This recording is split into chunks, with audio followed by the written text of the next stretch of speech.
맞이했습니다. 말씀의 제목은 정복자란 뜻의 니고데모의 질문이라는 제목으로 요한복음 3장 13절부터 17절의 말씀을 전하기를 원합니다. 오늘 본문은 니고데모의 질문이 있습니다. 어떻게 하면 거듭날 수 있겠습니까? 라는 질문을 하는 것처럼 우리가 하나님을 잘 섬기고 신앙의 성숙을 할 때 덮어놓고 믿는 것이 아니라 하나님께 질문, 성경에 관한 질문이 있을 때 우리가 성숙할 수 있습니다. 내 모습이 또한 어떤 삶을 살고 있는가에 대해서 질문할 필요가 있습니다. 중세에 이런 말이 있습니다. 하나님을 소처럼 대한다라는 말이 있습니다. 이 말에 무슨 의미가 있는가 질문을 던지면 이해가 되십니까? 하나님을 소처럼 대한다라는 말에 어떤 의미가 있겠습니까? 하나님을 소처럼 섬긴다. 소라는 건 어떻습니까? 황소도 있고 암소도 있는데 소는 여러 가지 일을 통하여 과거 사이에는 많은 이득을 가져왔고 가정에 지금으로부터 말하면 여러 가지 중장비와 같기도 하고 자가용 같기도 하는 역할을 해서 가정의 보물 같은 것들이 시골에서는 분명히 있었지 않습니까? 더 나아가 이것을 통하여 여러 가지 우유도 얻고 또 치즈도 얻고 더 나아가 어떻습니까? 부산물도 얻고 참 소는 대단합니다.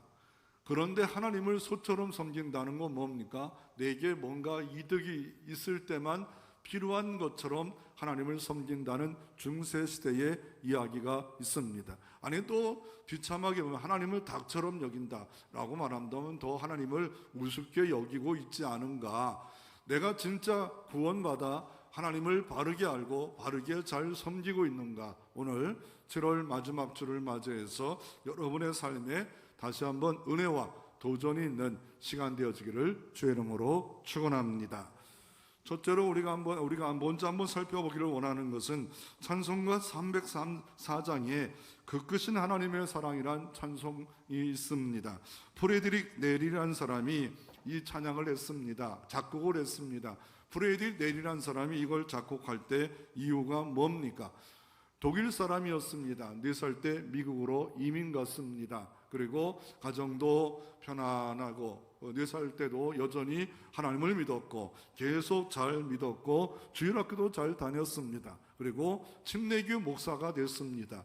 그런데 부임한 곳이 주로 시골에 있는 교회였습니다. 너무 가난하고 힘들어서 먹고 살고 어려워서 부업으로 뭐를 했냐면 치즈 공장에 가서 일을 할 수밖에 없는 일이 벌어집니다. 어느 날 치즈 공장에 가려고 하는데 아내가 여전히 과거부터 계속 도시락을 싸줍니다. 근데 도시락의 뚜껑을 열었는데 라삐의 씨가 있었습니다. 유대인 라삐의 씨가 있었는데 오늘 찬송가 304장에 있는 그 크신 하나님의 사랑이란 그런 시입니다. 그 시를 보면서 작곡을 하게 됐습니다. 그 내용이 유대인들이 가장 좋아하는 그런 그 내용을 담고 있는데 독일의 마지막 죽음을 당하는 히틀러 수용소에서도 그 벽에도 그런 글이 있었다라고 말을 하고 있습니다. 그는 그것을 만들었는데 시골에서 목회하다가 시골에 무명한 자처럼 돌아가셨습니다. 그 외에도 많은 작곡을 했는데 지금 이 시대까지 유명한 자가 됐습니다. 우리가 그 크신 하나님의 사랑 얼마나 대단합니까? 우리 한번 찬양 한번 불러볼까요? 304장 1절 하나님의 사랑에 대해서 얼마나 잘 고백을 하고 있습니까? 우리 이 하나님의 사랑을 고백하는 자의 삶에 변화가 분명히 있습니다.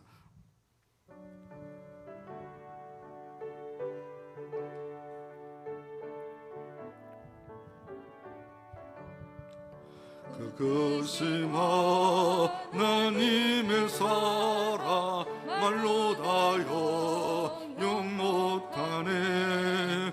저 높고 높은 별을 넘어 이 낮고 낮은 땅 위에 제 맘만 영원 구하려 그 아들 보내사 화목제물 삼으시고 죄 용서하셨네. 하나님 크신 사랑은 증량다 못하네. 영원히 변치 않는 사랑 성도여 찬양하세. 가난한 시골 목사가 사무에 도시락을 딱 펴놓고 랍비의 하나님의 사랑의 시를 감동받아 2분 만에 작곡했던 찬양이 이 내용인데, 수많은 사람들에게 불러주면서 하나님의 사랑을 느끼고 찬양하는 그런 가사가 되었고, 지금 이 시대도 이분에 대해서 존경하며 참 대단한 분이다 라는 생각이 되어집니다. 오늘 여러분의 삶은 어떻습니까? 무명한 자 같습니까? 정말 가난한 자 같습니까? 그것에 하나님의 사랑을 찬양하고 작곡하고 꽃피웠던 그것이 나중에 후대에 많은 사람에게 교훈과 감동을 줄 수 있는 삶이 되어질 수 있다는 겁니다. 오늘도 여러분에게 찾아가시고 만나주시는 하나님의 사랑이 있기를 주의 이름으로 축원합니다. 우리가 한번 첫 번째로 한번 살펴보기를 원하는 것은, 오늘 니고데모라는 사람이 등장하는데 그 사람이 어떤 사람일까? 오늘 정복자라는 뜻의 니고데모의 질문이라는 말씀을 전하는데, 이 니고데모라는 사람은 유대인의 지도자고 바리새인이었다라고 말을 하고 있습니다. 오늘 본문 1절을 다시 한번 하나님의 말씀을 우리가 많이 알고 있는 말씀이지만 같이 한번 읽어보겠습니다. 그런데 바리새인 중에 니고데모라는 사람이 있으니 유대인의 지도자라. 아멘. 이 바리새인이라는 사람이 있는데 바로 니고데모가 있는데 유대인의 지도자다라고 이렇게 말씀하고 있는 것을 볼 수가 있습니다. 이 바리새인이라는 뜻이 뭡니까? 분리주의자라는 뜻을 갖고 있는 겁니다. 세상과 분리되고 이방인과 분리된다. 신앙이 참 보수적이고 신앙이 강한 자의 모습을 볼 수가 있지 않습니까? 그리고 그 당시에 예수님 당시에 세 개의 종파가 있었는데 그 중에 바리새파가 하나였고 또 하나가 사두개파였고 또 하나가 에셈파였습니다. 세례요한, 예수님을 세례했던 세례요한은 에셈파였습니다. 수도원 공동체를 이루어 광야 가운데 아예 은둔해서 살았던 그런 종파가 하나 있고, 사두개파가 있는데 머리가 4개가 있다는 게 아니고요. 사두개파가 그런 게 아니고 바로 제사장 이런 사람들이 있는데 이 사람들은 부활도 안 믿어요. 천사도 안 믿어요. 이런 사두개파가 있었습니다. 그리고 또 어떤 파가 있냐면 오늘 니고데모라는 사람은 바리새파, 분리주의자고 부활도 믿고 영도 믿고 내세도 믿고 천국도 믿고 어느 면에서는 참 대단하게 존경받을 만한 신앙인의 모습을 갖고 있는 파가 바리새파입니다. 이 바리새파의 기원은 2가지로 봅니다. 하나는 성경이 아닌, 성경과 준하지는 않지만 그 성경으로 되지 않아서 이렇게 불러졌던 마카비서가 있는데 그 경건파라는 말이 등장하는데 이 사람들을 경건파였다. 그래서 1세기 그 당시 2세기 당시에 활동했다. 또 하나는 언제냐면 바벨론 파로의 유수 세월을 70년을 하다가 돌아온 이 사람들이 어떻게 하냐면 하나님 말씀대로 살자, 우상을 섬기지 말자, 이방인처럼 살지 말자. 그래서 이렇게 경건하게 살자. 그 영국에서 미국에 갔던 청교도 같은 이런 사람이 경건하게 살자, 이런 그런 파였다는데 저는 두 번째가 옳은 것 같아요. 바벨론 포로 이후부터 하다가 전격적으로 바로 1세기 2세기에 파당을 잘 이루어서 일했던 분들이었습니다.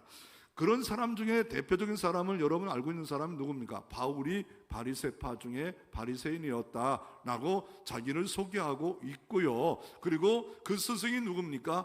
가말리아 학파였다라고 말합니다. 그 당시 가말리아 학파가 있고 힐렐, 샴마이 학파, 세 학파가 있었는데 다들 조금씩 달라요. 그 학파의 주 내용이 달라요. 이 학파는 이런 걸 강조했고 이 학파는 이런 걸 강조했고 자유적이고 보수적이고 이런 학파가 여러 파가 있습니다.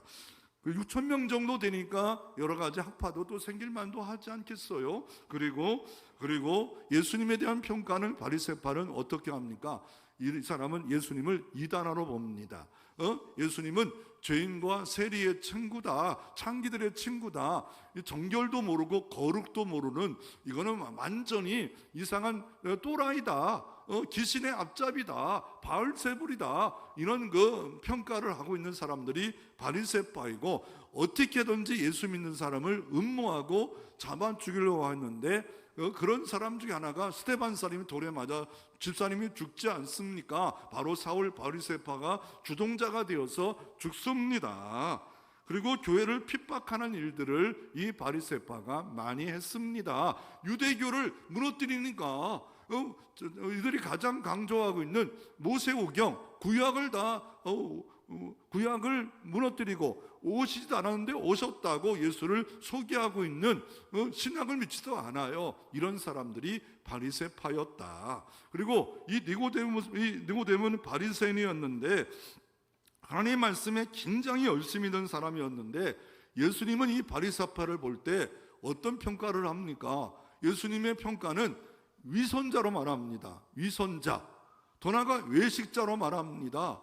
이 사람들이 평가할 때 뭐라 합니까? 희칠한 무덤 같다, 독사의 새끼다. 그러니까 희칠한 무덤 같다는 게 뭐예요? 속은 썩은 통장이 있고 냄새 나는데 하얀 색을 칠해서 겉만 번질하고 겉만 멋있는 외식자요, 위선자요, 희칠한 무덤요, 독사의 새끼들이라는 이런 말을 합니다. 아니, 예수님이 노골적으로 말을 해요. 그리고 7대 화 가운데 바리새인들이 화가 있을진저, 화 있을진저 팔복만 얘기한 게 아니라 7가지 화가 이 바리새인들에게 막 그냥 총알을 쏘듯이 잘못되고 너 독사의 새끼들이다.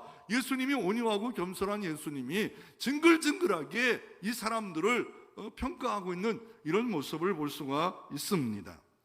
그러나 이 사람들이 출발은 좋았어요. 왜요? 세상과 분리되고 이방인처럼 살지 말고 바르게 살자. 그런데 과정도 중요합니다.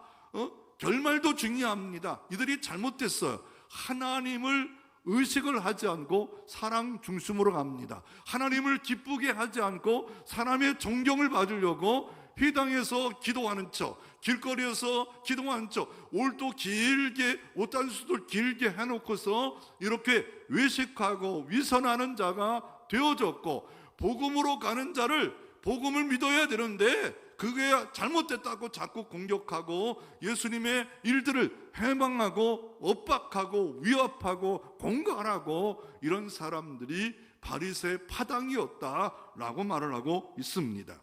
그러나 세상 사람들은요, 또한 유대인들은요, 이 사람들을 존경했어요. 귀한 자.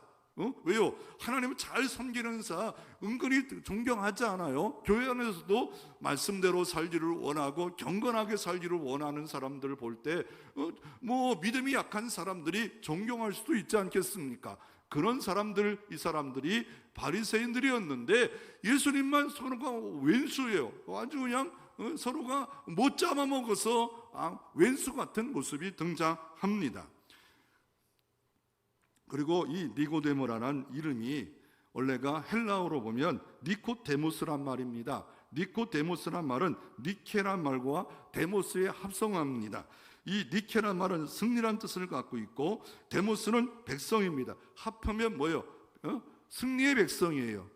다른 말로 말하면 백성의 정복자란 뜻을 갖고 있는 겁니다. 아버지가 이름을 줬는지 할아버지가 이름을 줬는지 정확히 몰라요. 가문에서 그 당시에 이름을 줘요. 부모가 이름을 줘요. 그럴 때 정복자라는 이름을 짓는 겁니다. 여러분이 만약에 이름을 질 때 정복자라는 이름을 짓고 싶어요? 어젠가 그저께 보니까 우리가 금메달 땄지 않아요? 금메달 땄는데, 양궁에서 땄는데 여자가 이름이 먼저 나오더라고요. 여자가 나오고 남자 이름이 먼저 나와요. 여자 이름이 뭐죠?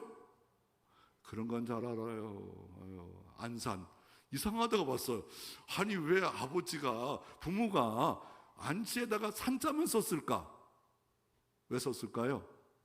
부모 마음이겠죠. 안산에서 수원도 아니고 왜 안산이 했을까? 아니 뭐 경주라고도 하면 어떨까? 뭐 이런 생각이 좀 들었어요. 그런데 되게 젊더라고요. 21살이고 그 남자는 18살인데 양궁 혼합에서 처음으로 하는데 금메달을 땄어요. 와, 대한민국이 너무 좋더라고요. 다른 거 패할 때마다 아우 왜 이럴 것 같지만 이길 때마다 너무 기분이 좋아요. 그리고 저도 이름을 지을 때 보면, 우리 애들 이름 지을 때 보면 어떻게 졌냐면 죄에서 이기자 승리, 은혜와 평강을 줄여서 은평이. 주영이는 뭔지 알아요? 그런 건 잘 아시네요. 그리고 예랑이는 예수사랑. 랑자가 한자가 어려워요. 그래서 예랑이한테 미안해요. 그거 쓰려고 그러면 화랑할 때 그거 얼마나 어려워요. 저도 옛날엔 썼는데 지금 한자 쓰기가 참 랑자 쓰려면 막 어렵더라고요. 저도 한자 제 이름자도 필자가 한참 지나면 까먹을 수밖에 이렇게 해가지고 막 써야 되니까 어렵더라고요. 이름을 지으려고 만약에 할아버지 이름 지어주세요라면 어떤 사람은 막 이 맨날 간판을 보고 다닌대요. 뭐 글씨가 좋은 게 있는가.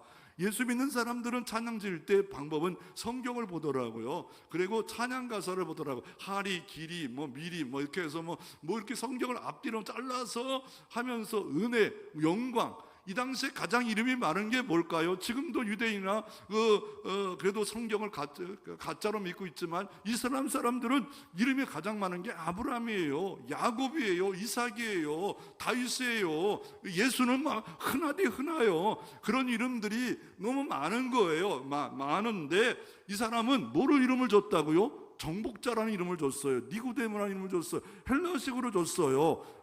유대인이 헬라식으로 줬다는 말은 뭡니까? 그 당시에 뭔가 꿈이 있었다는 거예요. 로마가 정복하고 헬라 문화 가운데 있는 이 사람은 최근에 논문을 보니까 유대인 랍비가 이런 책을 썼어. 이 사람을 연구한 니고데모가 어떤 사람일까를 연구하다가 이 사람이 구레넨 가문의 혈통이었고 마카비 가문의 능력자다. 그러니까 마카비 가문이라는 것은 예수님 당시 이후에 큰 나라가 이스라엘 나라를 정복하고 그곳에다가 성전에다가 대지피를 갖다 놓고 우상을 갖다 놓고 했을 때 도대체 참을 수가 없어서 망치라는 마카비 가문이 막 일어나가지고 뒤집어서 끝나고 그런 게 아니라 자기 왕조를 만들어요. 그게 마카비 왕조입니다. 마카비 왕조, 대단한 힘을 갖고 있는 그런 왕조 속에 그 아버지가 이 자녀를 볼 때 로마처럼 정복하자, 정복자란 꿈을 가지고 이름을 줬을 겁니다. 정복자. 유대인들은 보통 이름을 줄 때 히브리어나 아람어로 합니다. 그러나 유대인들 중에 정말 부유하고 힘 있는 사람들은 헬라 이름을 하나 더 줘버려요. 사울과 바울 이런 식으로 이름을 짓듯이 하나의 더 이름을 줬는데 이 사람을 헬라식으로 보면 정복자라는 이름을 갖고 있는 이 사람이 예수님께 찾아온 겁니다. 예수님이 찾아왔는데 오늘 이 유대 지도자고 높은 분입니다. 오늘 1절에 봐도 뭡니까? 오늘 요한복음 3장 1절에 보면 니고데모라는 사람인데 유대인의 지도자예요. 또 10절에 보면 예수님께서 이렇게 책망합니다. 뭐라고 책망합니까? 너는 이스라엘의 선생으로서 이런 거를 알지 못하냐? 아니 바리새인 너 선생이고 유대인의 지도자예요. 그러니까 바리새인 중에서도 뭔가 타고난 능력을 갖고 있는 지도자였어요. 랍비였어요. 이 랍비가 되려고 하면 지금 같은 경우는 랍비가 되려면 어떻게 하냐면요, 고등학교 4년을 랍비 학교를 가야 됩니다. 대학교 6년을 랍비 학교를 가야 됩니다. 10년. 저같이 목사가 되려면 10년 그렇게 공부 보통 하잖아요. 저 같은 경우는 20년 정도 공부 다 좀 20년 되더라고요.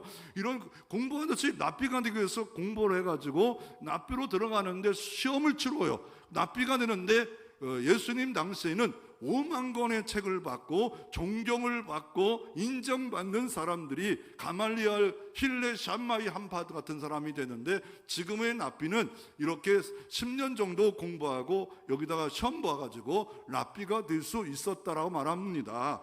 그래서 이 사람은 바로 유대인의 지도자였는데 그 당시에 이 사람이 지도자라는 말은 뭐냐면요, 이스라엘의 가장 지도자가 누구 있었냐면 산헤드린 공회가 있었습니다. 성전에 보면 성전하에 붙어있는 산헤드린 공회가 있는데 지방에서도 재판을 하지만 최고의 대법관 같기도 하고 입법부, 더 나아가 행정부, 또 뭡니까 모든 정치, 권력, 행정의 요지 산헤드린 공회예요. 그 인원은 보통 71명, 70명을 합니다. 70명에다가 플러스 대제사장이 의장을 그걸 갖고 있다는 것이 옳은 것 같더라고요. 71명이었더라. 그 모든 지파의 대표, 모든 지역의 대표들이 모여서 이렇게 마지막 입법, 사법, 행정, 더 나아가 이 사람들은 노마들의 지배를 받아서 세금을 거둘 수 있어가지고 세리를 둬가지고 돈도 쉽게 이렇게 가져갈 수 있는 그런 경제, 정치, 권력 이런 능력이 있는 그런 사람들이 바로 이 사람들이에요. 그러니까 대단 경찰권도 있는데 죽일 거라는 로마권은 있고 로마의 인준만 받으면 사람까지 죽일 수 있는 그런 권한을 갖고 있는 산헤드린 공의원이었습니다. 이 사람이 니고데모가 예수님을 찾아옵니다. 2절에 보면 그가 밤에 예수께 찾아옵니다. 이 찾아온 이유가 뭘까? 아니 정반대의 사람, 상극인 사람, 이 사람을 왜 찾아왔을까? 긍정적으로 보면 존경해서, 뭔가 갈망해서, 부정적인 거는 싸우고 싶어가지고 따지고 싶어가지고 이렇게 왔다. 많은 사람들이 긍정적으로 보는 경우가 많습니다. 아니 니고데모 관원이고 대단하잖아. 그리고 오늘 그 2절에 와서 예수님께 어떻게 평가합니까? 우리가 당신이 하나님께로 오신 선생인 줄 아나이다. 자기도 납빈데 자기 선생이래요. 하나님께로 온 선생님이다. 야, 대단한 겁니다. 이런 극칭찬을 합니다. 두 번째로 이 니고데모가 예수님을 칭찬할 때 어떻게 칭찬합니까? 하나님이 함께하지 아니었으면 당신이 이 표적을 행할 수 없습니다. 어떤 표적입니까? 오늘 요한복음 3장 전에는 어떤 표적이 있었습니까? 가나의 혼인잔치에 물이 변하여 포도주가 되는 표적, 나중에 보면 나사로가 살아나는 표적, 막 죽은 자가 살아나는 표적, 야이로 회당장의 딸이 살아난 12년 혈류병이 낫는 표적. 이런 표적은 하나님께로 주지 않으면 이 표적을 할 수가 없는 거 아닙니까? 야, 대단합니다. 그러나 저는 부정적으로 좀 보고 싶은 게 뭐냐면 이게 전체 흐름을 보잖아요. 이 밤이라는 말을 이 사도 요한은 화법이 뭘까요? 요한복음 13장 30절에 유다가 그 조각을 받고 곧 나가니 밤이로라. 이 밤이란 표현을 뭔가 연관하고 있어요. 유다가 예수를 팔아먹는 일을 밤이로라. 굳이 그냥 밤이야. 유다가 예수를 팔아먹어 나갔더라 하면 끝이었는데 밤이라는 이 뭔가 시간을 나타나는 표현을 하면서 밤은 타락과 음란, 음행 이런 마귀의 활동하는 시간 이런 것들을 은근히 표현하는 화법으로서 표현한 것을 보니까 이런 것을 보면서 이 밤에 왔다는 것은 뭔가 질문보다는 뭔가 구도적인 구원받기 원하는 것보다는 좀 따지고 싶다 이거예요. 여러분 양반이 따질 때는 어떻게 따질까요? 쌍놈이 따질 때는 막 싸우잖아요. 맞든 나쁜 놈 못된 놈. 그래서 처음에는 좋은 말로 포장했다가 그러나 당신은 이런 문제가 있습니다. 내가 보기에는 이런 참 대단하대요. 대단한 것 같아요. 그러면서 칭찬하면서 이 마지막이 결론이에요. 그런데 이것이 문제가 아닐까요? 대답해 보세요. 다 바리새인들은 그런 식으로 접근하지 않았습니까?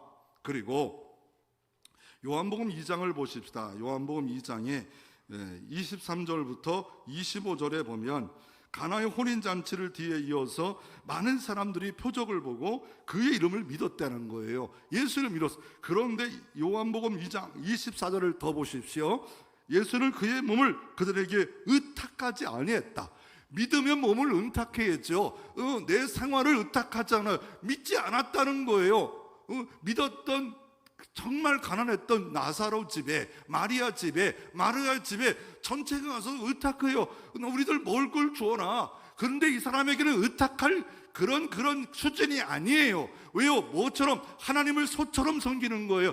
표적을 보고, 표적이 있으니까 광야 시대에 하나님을 믿고 의지했고, 조금만 어렵고 시련만 오면 뒤집어 버리고 예수를 잡아먹으려고, 예수를 죽이려 하는 이런 사람에게 표적을 본 그 사람들이 믿었으나 의탁지 아니했다는 정반대 말을 하고 있는 거예요.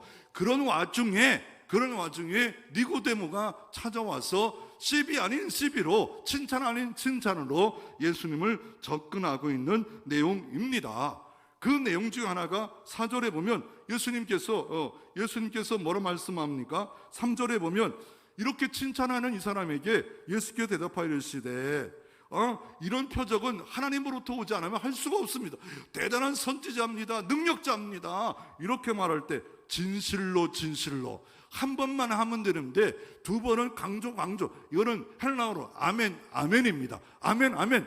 진짜로 정말로 너는 거듭나지 않으면 하나님 나라를 볼 수가 없다. 너 거듭나지 않았다는 거예요. 이 말로 다시 바꿔보면 너는 하나님의 자녀가 아니라는 거예요. 너는 하나님의 백성이 아니라, 이거를 더 실감나게 말하면 너 지옥 갈 거야, 이 말입니다. 아니, 유대인 납비고 바리새인이고 말씀 꽤나 알고 직분 꽤나 갖고 있는 이 사람을 왔는데 이런 개무시하는 말을 합니다. 그랬더니 이해가 안 되는지 냉철한 말 앞에 엄마 뱃속에 다시 들어가라고요? 다시 출산하라고요? 이렇게 말을 합니다. 그래서 니고데모가 찾아온 이유는 뭔가 문제가 있다는 거예요. 여러분의 모습은 어떻습니까? 내가 다 거듭나고 자녀가 된 줄 알았는데 너 거듭나지 않았어? 하나님 나라 볼 수 없어? 이렇게 말한다면 이 강한 자, 정복자를 갖고 있는 사람이, 이 사람이 반응이 어떻겠어요? 그 누가 같아요? 그 아람 나라 나하만이 아니 요단강물에 가서 씻으라고, 내 집부는 군대 장관이고 아람 나라 큰 나라의 장군인데 가자 싸웁니다, 이럴 수 있지 않겠습니까? 두 번째로 위로부터 태어나는 게 거듭남이라 말하고 있는 겁니다. 이 거듭남이라는 헬라어로 보면 그레데와 에노다가 둘가 합쳐진 거예요. 나타남의 그레데와 에노다, 위로라는 뜻이 위로부터 나다. 그러니까 어머니 뱃속에 나는 게 아니라 위로부터 나고 하늘부터 나는 게 거듭나는 것이고 다시 태어난다는 거예요. 완전히 새 것으로 이거는 도덕적으로 조금 새롭게 하고 개혁하고 갱신하는 그 정도가 아니에요. 본질적으로 새롭게 태어나는 거, 이게 거듭난다. 그 태어나면 새로운 세계가 보여, 새로운 삶이 있어요, 새로운 피조물이 돼요. 그런데 이것이 안 돼버리면 척하는 거예요. 거듭난 척, 구원받은 척, 내가 자녀가 된 척, 의식하고 위선하는 삶으로 살아갈 수 있어요. 그러면 주님이 이 거듭남의 방법을 5절에도 어떻게 말합니까? 똑같은 말을 다르게 표현하잖아요. 사람이 물과 성령으로 나지 않으면 하나님 나라가 들어갈 수 없느니라. 거듭남에 하나님 나라를 볼 수 없느니라. 하나님 나라에 들어갈 수 있다는 거, 입국할 수 있대요. 입국의 방법은 뭐예요? 물과 성령으로 거듭나지 아니하면, 분명히 예수님이 정답을 말하고 있는 겁니다. 물과 성령으로 거듭나지 아니하면 들어갈 수 없느니라. 근데 이 사람이 이해를 못해요. 정말 이해를 못했을까요? 아니었을 거예요. 왜요? 구약 성경에도 이 말씀을 했지만 이 사람이 거듭남에 대하여 연결을 못하고 있는, 조금 뭔가 머리에 지금 회로에 이상이 일어난 거 아닌가? 구약이 어디 있을까요? 에스겔서 36장 25절부터 26절에 이 이야기가 있어요. 이 물과 성령의 이야기가 있습니다. 맑은 물로 너희에게 뿌려서 너희로 정결하게 하되 그 너희 모든 더러운 곳에와 모든 우상 숭배에서 너를 정결하게 할 것이며, 또 새 영을 너희 속에 두고 새 마음을 너희에게 주되 너희 육신의 굳은 마음을 제하고 부드러운 마음을 줄 것이며. 이것이 거듭남이에요.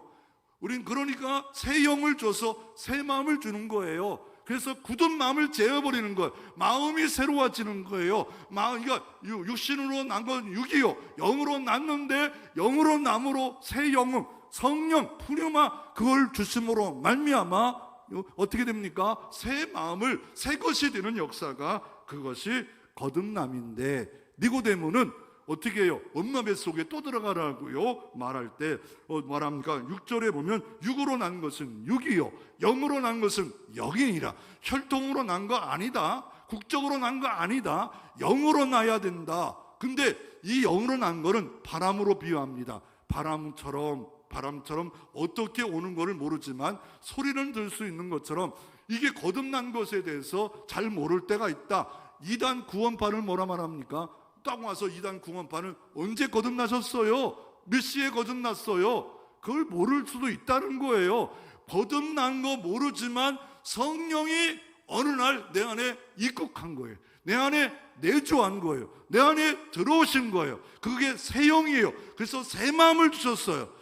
하나님을 사랑하게 돼요. 하나님을 예배하게 돼요. 기도하게 돼요. 찬양하게 돼요. 하나님 뜻을 사랑하게, 죄를 짓지만 멀리 갈 수밖에 없는 그런 삶을 살아가는 것이 거듭난 사람의 특징입니다. 성령의 난 사람도 육신의 난 사람도 신묘막측해요. 어떻게 뱃속에서 애가 날까? 그래서 시편 기자는 우리 인간이 신묘막측하다. 성령이 난 거는 신묘막측해요. 어떻게 하나님의 영이 나 같은 작은 곳에 와서 너희가 하나님의 성령이 전인 걸 알지 못하느냐?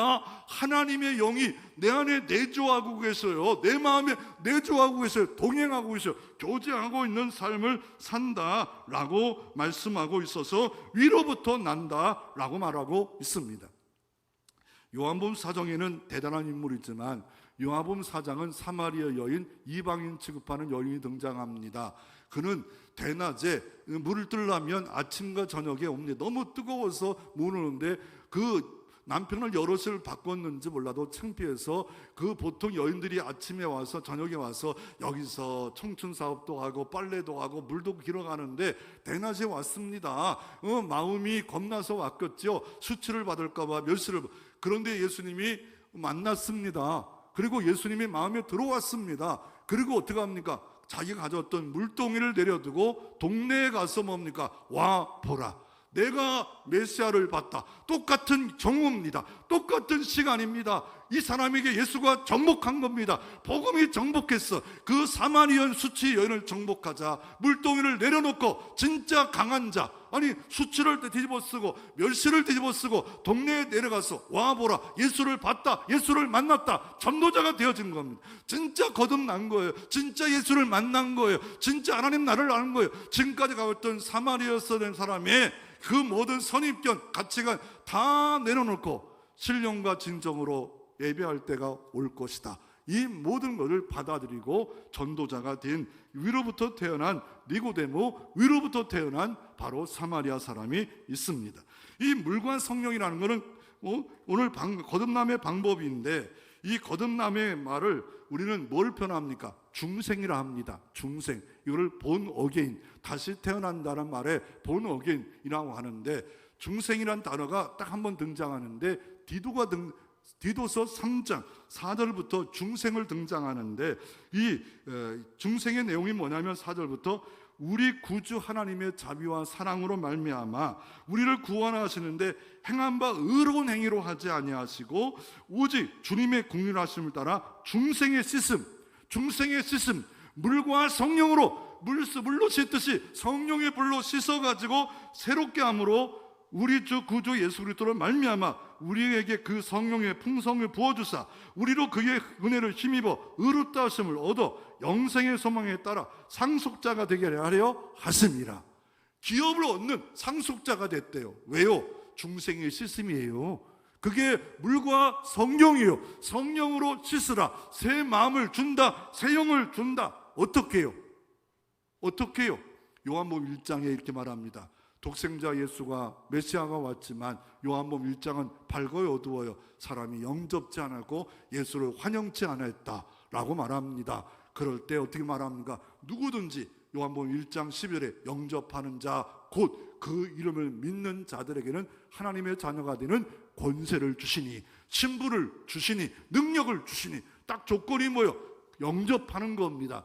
영접하는 게 좀 어렵지 않아요? 그거를 곧이라는 말로 요한 사도는 말합니다. 그 이름을 믿는 자들입니다. 그 이름이 뭡니까? 마태복음 1장에 그 이름은 예수로 하라, 임마누엘로 하라. 예수는 뜻이 뭡니까? 자기 백성을 저희 뒤에서 건지실 자, 그 이름을 믿는 자.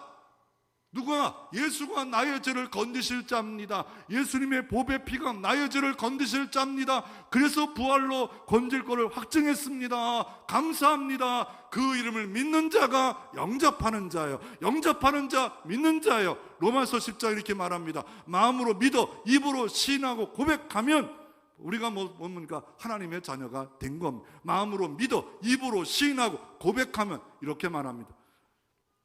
주님은 요한일서 이렇게 말합니다. 아들인 자는 생명이 있습니다. 생명 있는 자는 아들이 있다. 아들을 믿는다. 예수를 믿는 자. 그리고 이거는 요한복음 1장 12절 뒤에 13절 이렇게 말하면 혈통으로 나지 아니한다. 니고데모 혈통 좋다. 정말 좋은 혈통이고 그 당시에 마카비 가문의 가장 유대인을 자랑하는 그 가문, 유대인 그 자부심을 가지려 했던 그 가문, 대단한 가문, 멋있는 왕족까지 이룬 가문, 그 다윗의 가문이 아니었지만 이런 가문 대단하다. 그러나 그 혈통으로 나는 게 아니다. 사람의 뜻으로 나지 아니하고 오직 하나님께부터 난 자들이니라. 아멘. 아멘. 하나님께 난 자들이 구원받을 수 있는 겁니다. 그래서 이 진실로 강조와 하나님 나라 들어갈 수 없다. 이게 요한복음만 있어요. 2번 막 강조, 22번 강조, 꼭꼭 알라는 거예요. 진짜 거듭나라는 거예요. 종교적 열심 갖고 종교적 행위 갖고 3대 4대 믿었다고 그거 자랑하지 말고 다시 한번 구원을 받아라. 그랬더니 이 사람이 오늘 본문에 보니까 요한복음 3장에 보니까 이렇게 말해도 10절에 보면 이스라엘 선생으로도 알지 못하느냐. 도대체 이해를 못해요. 물과 성령 다 얘기해도 몰라요. 그랬더니 오늘 본문에 인자가 온 것은 구원을 하러 온 것이고 인자가 온 이유는 들려야 한다. 들려야 한다는 말씀하면서 오늘 모세시대 14절에 모세를 이야기해요. 모세 이야기해. 모세의 특별한 이야기를 뭐합니까? 너희를 그렇게 모세를 믿냐? 모세의 뱀을 들었던 이야기를 등장합니다. 그게 뭐예요? 거듭남의 방법은 십자가가 정답이라는 거예요. 어떤 사건을 말합니까? 민수기 21장에 이스라엘민들이 광야에서 40년 살다가 들어와야 되는데 모압 사람들이 우리 땅을 들어가지 마라. 그래서 에돔으로 위에서 들어오니까 막 또 열불 나는 겁니다. 이 모세 이 개떡 같은 지도자 왜 서와가지고 40년 고생했는데 못 들어가게 하냐? 하나님은 뭐냐? 그럴 때 하나님이 머리에 뚜껑이 열려버렸어. 그래가지고 그 지역의 불뱀을 다 동원해서 다 물려 다 죽게 됐어요. 그때 모세가 하나님 앞에 무릎 꿇고 두 손 들고 기도. 하나님 다 죽이시려 합니까? 여기까지 내 생명을 다 지워질지라도 불쌍히 여겨주세요. 그랬더니 모세의 기도를 통해서 어떻게 합니까? 하나님 마음을 변경하시사 그러면 방법을 주겠다. 장대에다가 노뱀을 만들어 달아놔. 그를 보는 자는 살 거다. 퉁퉁 불어서 불뱀이 물려있는 자들 중에서도 고개를 들어 노뱀을 바라보는 순간에 모든 병이 나았어요. 오늘도 이 은총이 있기를 바랍니다. 바라보는 자는 났어요. 십자가 바라보는 자는 구원받았어요. 그런데 아이고 모세 요거도 먹었더니 별짓 다 하네. 아이고 이제 노뱀을 달아 장대에 달아 얘라 나는 금뱀을 달겠다 야 이러면서 헤이 안 봐. 다 죽어버렸어요. 그러면서 이렇게 말합니다. 인자가 들려야 하리라. 십자가의 저주를 받으사 들려야 되고 이거를 우리가 그렇게 알고 있는 하나님이 세상을 이처럼 사랑하사 독생자를 주셨으니 저를 믿는 자마다 멸망치 않고 영생을 얻게 하려 하심이라. 이처럼 사랑이에요.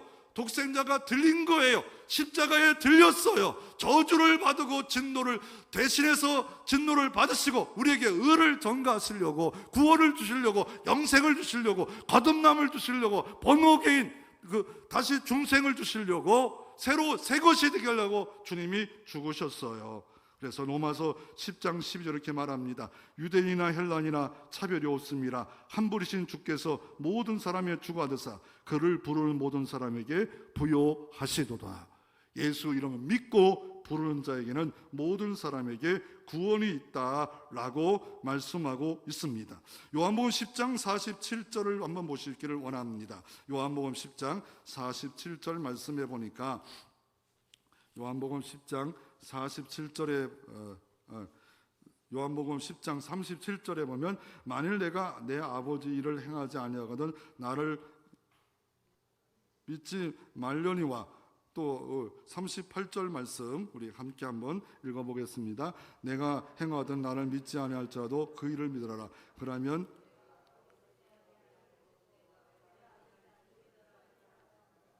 아멘.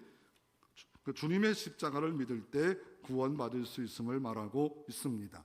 그리고 이때가 어느 때입니까? 이 말씀을 할 때가 중요합니다. 니고데모가 정복자고 질문이 이상하다는 것을 알 수 있는 것은 2장 13절 말씀해 보니까 이때가 어느 때입니까? 유대인의 유월절이 가까운지라 예수께서 예루살렘에 올라가셨더라. 유월절을 이야기합니다. 유월절. 그리고 2장 또 19절부터 어떤 것을 합니까? 예수님이 죽임을 당할 수밖에 없는 일이 많았는데 성전에 대한 이야기를 하면서 헐라.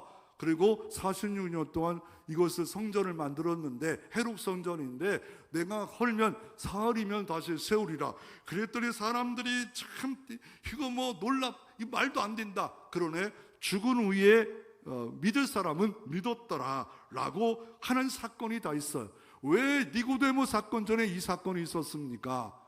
왜냐하면 그림자였지만 실체가 누구라는 거예요? 예수라는 겁니다. 유월절의 실체 예수 그리스도. 그 유월절이 뭘까? 그리고 성전을 헐라 그러면서 내가 46년 동안 세웠는데 사흘 만에 다시 세우리라. 이 말은 뭡니까? 예수님이 십자가에 죽으시고 사흘 만에 부활하실 거를 미리 말씀하고 있어요. 성전된 자기예요. 성전은 뭡니까? 하나님께 나가는 거예요. 근데 예수로 말미암아 성전에 하나님께 나가는 거예요. 왜요?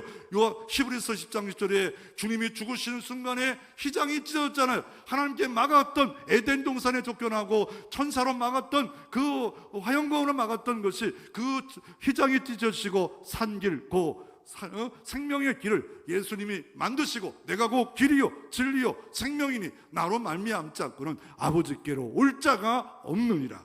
주의 이름이 구원받는 거고 실체인 예수님을 말씀하기 위해서 니고데모에게 유월절을 맞춰서 진짜 유월절 어린 양이 누구냐. 그럼 유월절이라는 게 뭐예요? 히브리어로 패스하는데 영어로는 패스오버예요. 진노가 지나간다. 장자가 죽었다는 거예요. 더 나아가 이 죽음을 통해서 뭘 했어요? 애굽에서 나왔다는 거예요. 거듭났다는 거예요. 구원받았다는 거예요. 그 구원받을 수 있는 방법은 나이가 인자가 들려야 된다는 거예요. 십자가에 피 흘려야 된다는 거예요. 물과 성령을 다 이렇게 우리 위해서 우리가 주님을 믿을 때 물과 성령이 나를 씻고 성령으로 씻어서 예수 피가 내 안에 들어옴으로 믿어짐으로 말미암아 우리가 영생을 얻을 수 있고 이사야 53장 5절에 그가 찔림은 우리의 허물로 말미암아 그가 상함은 우리의 죄악을 말미암이다. 그가 징계를 받음으로 우리가 평화를 누리고 그가 채찍을 받음으로 우리가 나음을 얻었도다. 할렐루야. 모세 시대도요 6월절 때 세리머니 축제 중에 가장 큰 축제는요 포도주 4잔을 먹는 밤에 먹는 축제를 합니다. 그때 4가지 말을 합니다. 첫 번째, 너희를 빼어냈다, 너희를 건졌다, 너희를 구속했다, 내 백성을 삼았다. 이 구약의 출애굽기 6장 6절부터 7절을 한 단어 한 단어 하면서 빼어냈고 구속했고 백성을 삼았다. 그 이유가 뭐예요? 유월절 어린 양의 피예요. 내가 감동하고 있고 감격하고 있지 않아도 좋아요. 예수 피를 문지방에 발랐느냐? 문지방에 예수님을 발랐느냐? 내 마음에 예수 피를 바라보느냐? 믿었느냐? 여기에 구원이 있습니다. 여기에 거듭남이 있습니다. 여기에 영생이 있습니다. 평화와 나음이 있습니다. 단순합니다. 예수 믿으면, 예수 이름 믿으면 구원이 있습니다. 사람이 참 변하지 않은 것은 앵무새로 변하는데 이 앵무새가 어떤 집사님의 앵무새가 하나 있었답니다. 늘 뽀뽀합시다 라는 앵무새입니다. 목사님의 앵무새는 기도합시다. 그래 이렇게 하더래요. 그래서 집사님이 앵무새를 빌려다가 집에 갖다 놨대요. 그랬더니 둘이 딱 마주 보더니 이렇게 하더래요. 집사님 앵무새 뽀뽀합시다. 있죠. 상대방 앵무새 그랬더니 두 손을 모으면서 이렇게 했대요. 주여 감사합니다. 이제 응답을 주셔서 감사합니다. 진정으로 강한 자가 영원히 강한 자가 될 수 있는데 고린도후서 6장 8절부터 10절에 보면 무명한 자 같으나 유명한 자요 정말 어리석은 자 같으나 강한 자가 바로 누구였습니까?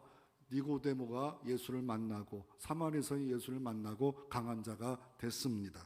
더 나아가 엘리야 시대의 오바다처럼 국내 대신으로 100명을 굴에다가 섬기는 무명한 자 같으면 유명한 자였어. 아까 찬송가 304장을 불렀던 사람도 강한 자가 복음을 통해서 생겨졌습니다. 폴리갑도 그렇고요. 버가마 교회 안디옥이 자기가 석공인데 우상을 섬길 수 없다. 순교자의 길을 걷던 이런 사람들. 더 나아가 한국의 주기철 목사님, 손야 목사님 같은 분들은 정말 복음으로 정복당해 이제 복음으로 사랑으로 정복하는 삶을 살았습니다. 이 예수님을 병원한 니고데모가 볼 수 있습니다. 요한복음 7장 50절에 보면 예수님을 잡아와서 산헤드린 공회에서 막 신문할 때 니고데모가 딱 한마디 말합니다. 법을 따지지 않고 신문하는 경우가 우리가 언제 있었냐.